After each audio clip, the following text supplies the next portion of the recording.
Hey guys, I know I said I was going to take a couple of days off, but Karens be Karening 24/7. So let's begin. No, you're discriminating against me. I need to breathe air. Yeah. No. This is public. Already there. They're on their way. Okay. All right.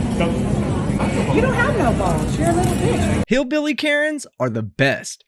Now don't get me wrong, I still love a pretentious Hollywood Hills Karen like Peggy Hall, but hillbilly Karens are a bit more genuine with their stupidity and aren't afraid to get loud to show it. Because you have the law on your side to protect and not discriminate against people. And you do not have the law on your side to discriminate. No, I'm not breaking the law. I have the rights. Code 51. Yeah, this is America. It's America. Little no ball-hatted bitch. Oh, fuck you. No, get the fuck away from me. Get out of my face, bitch. Get the fuck out of my face and I'll eat. This is a popular move among the hillbilly Karens, the get out of my face and then I'll leave super combo. In fact, this move is so popular among the hillbilly Karen population that you'll see them executed at almost every major family function, including Christmas and Thanksgiving dinners, weddings, whether they're invited or not, and funerals. Anytime you get a group of hillbilly Karens together, it's guaranteed that you're going to see fake Louis Vuitton purses and mashed potatoes flying through the air. Okay. You know what I love? I love you to grow some balls and fucking stand up for people. Stand up for the Americans. Yeah.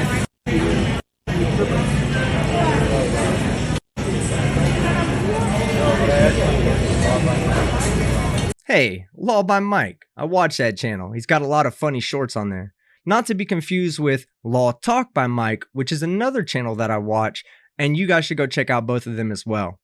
Now, our next video comes from a Karen who has a freak out over a man who lowered his mask to eat and drink on a plane. Yes, you are. Yeah, put your fucking mask on.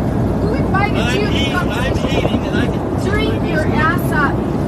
Don't you dare talk to me like that. God damn it. You I'll stand, talk to you're any standing your fucking step way I want up. to. Stand your ass up. Stand your ass up. Sit down, Karen. Hell yeah. Sit down, Karen. Now, I'm all for wearing a mask, and I'm all for calling out anti-maskers. But some of these pro-mask Karens can be just as bad. I mean, let the man eat and drink in peace, and especially don't be a hypocrite by lowering your mask to yell at somebody else for lowering theirs. Not only does it make you look bad, but it kind of defeats the purpose of wearing a mask in the first place. Karen? You're a goddamn Karen. No. Sit down. Sir. Sit down, Karen. Sit down, pussy. Pussy, no, you're the pussy. Oh, no, I you're did. the dick. Ma'am, do you want the police to meet you on the ground? What about him? Mask up. Now.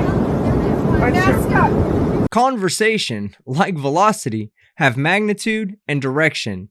And that airline employee's conversation is directed at you, Karen. Put your I'm mask eating Mask up. and drinking. Tell him to I'm mask eating and up. drinking. Tell him to You got mask your up. mask down, bitch. up, sir. Yes, I did. Stop it again. Well, that was dumb. But then again, no one's ever accused a Karen of having an IQ greater than their waistline. Now you're going to jail. That's assault. You're going to jail. As soon as we get in Atlanta, you're going to jail. Bitch.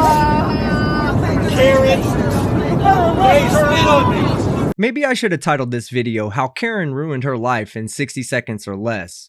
Because the consequences of this confrontation just went from go back to your seat, Karen, to detained mid-flight and probably getting arrested for 2 counts of assault when you land. Not a big brain move, Karen. Now you're double going to jail. Bitch. You fucking piece of shit. Piece of pussy, sit down, Karen. Fuck you. Sit down, Karen. Sit down, fucking Karen. Look, she punched me. She Put your slashed my fucking face. mask on! Tell him to put his mask on! Put your fucking She mask punched on! me. She scratched my face. I want her the fuck Put out your of here. fucking mask on! Put your fucking mask Put on! yours on, bitch. I will put my mask on. I will put my mask on when you put your mask on. He's eating and drinking food. And as strict as the airlines are being about wearing a mask in flight, I highly doubt that they would just let him pull his mask down as a matter of convenience or exemption. Not to mention, as much as you'd like to take on the responsibility, It's not your job to enforce airline policies, Karen.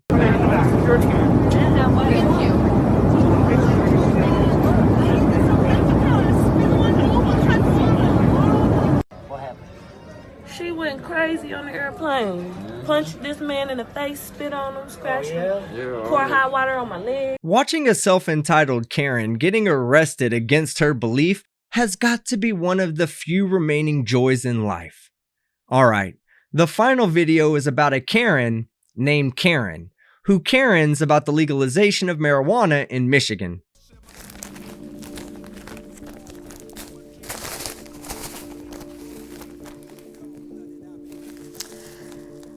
My name is Karen Bonanno. I'm a mother of 3 children. I've lived in Michigan my entire life.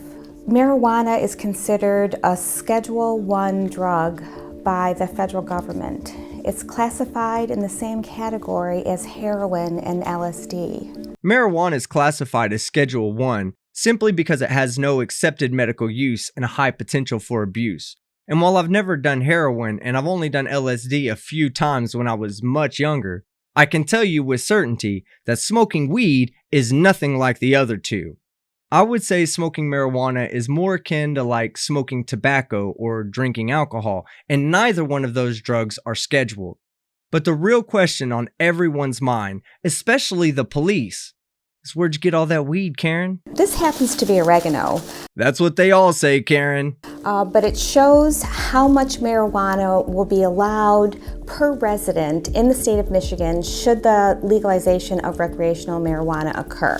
2.5 ounces per resident will be allowed when we're out and about in public, so at any given time. You can get high as fuck?